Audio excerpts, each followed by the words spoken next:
Hey, what's going on, everybody? How you doing? I'm Dr. Watkins from the Black Business School.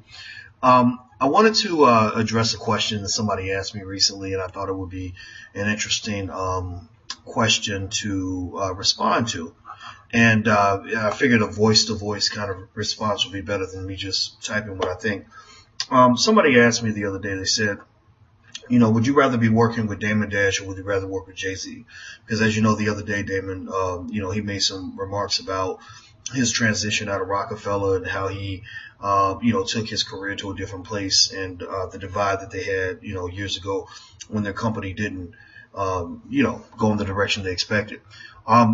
Well, the answer, for me, very simply, from working with Dame for as long as I have, and as you know, I've been critical of Jay-Z, for forgetting about the black community. The answer for me is pretty simple. Working with Dame is something that, I find not just tolerable, but actually enjoyable. He's actually, the kind of entrepreneur that I can respect. And the reason that the respect is there is not because of the celebrity thing. I have a lot of celebrities that I've met and that I've done things with, but I don't really like the celebrity culture very much. Most celebrities, unfortunately, are not really equipped to do an independent thing. Most celebrities I meet are actually, so dependent on white people. They don't know what to do with themselves. If a white man doesn't sign a contract for them and make them famous, they're just lost. They don't know how to even begin to monetize their talent, begin to create a platform for themselves. They don't know any of that.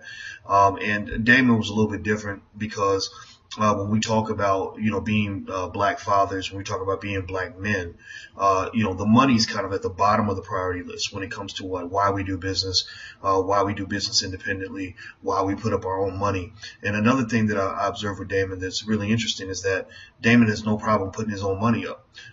Before I thought I was the only person, in my circle who did that. A lot of people I meet, they want me to put my money up, or they'll, want us to lend them something, but they can't really put their own money up, or they won't put their own money up. Most celebrities don't put their own money up. They're waiting for a label to sign them or a film company to give them a green light or whatever. Whereas Damon's like, okay, let me go in my bank account. Let's just make the investment.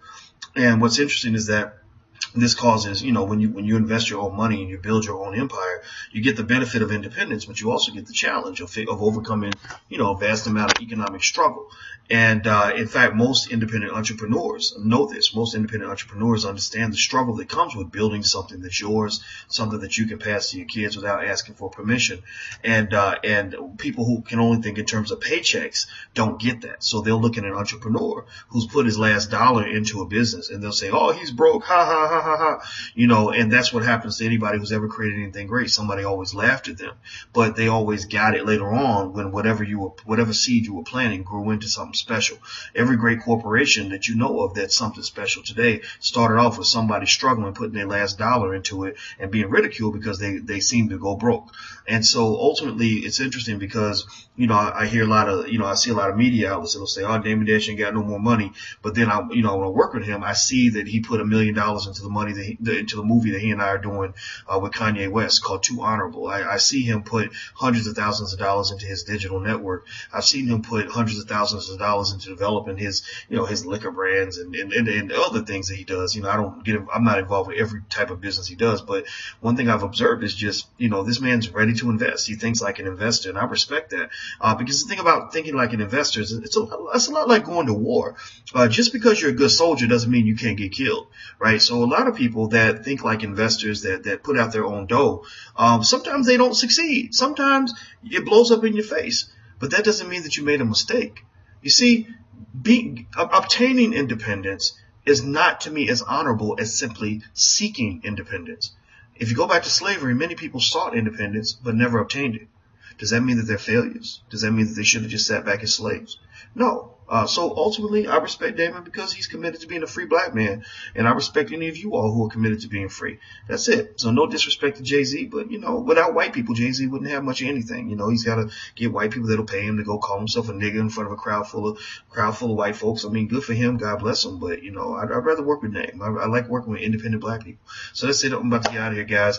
By the way, if you're interested in the class that Damon and I actually teach together, you can go to intelligentbossmoves.com. That's intelligentbossmoves.com. That's what we talk about all day is how to be a boss, how to do things independent. It's a lot of fun. Talk to you guys soon. Peace.